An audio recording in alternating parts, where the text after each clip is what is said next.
শুধু এই ডাইন হাতই কাঁপে? ডাইন হাতে ভালো হাত, এই হাতেই কাঁপে? এই হাতে কাঁপে, এটা কাঁপে না। ওই লাঠিটা নেন তো আমার কাছ থেকে। এমনি কি কিছু চুপচাপ থাকলে কাঁপে বেশি? না, চুপচাপ থাকলে কাঁপে বেশি।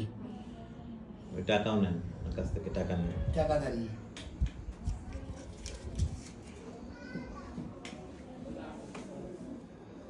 দেখি।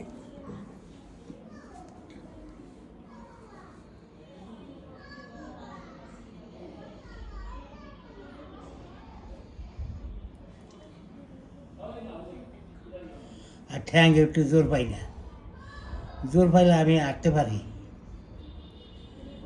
এবারে হাত সোজা করেন, হাতে যে এরকম এরকম সোজা করেন, এইভাবে এই সামনের দিকে দুই হাত ফাঁকা করেন, ফাঁকা এরকম আঙুল ফাঁকা করেন।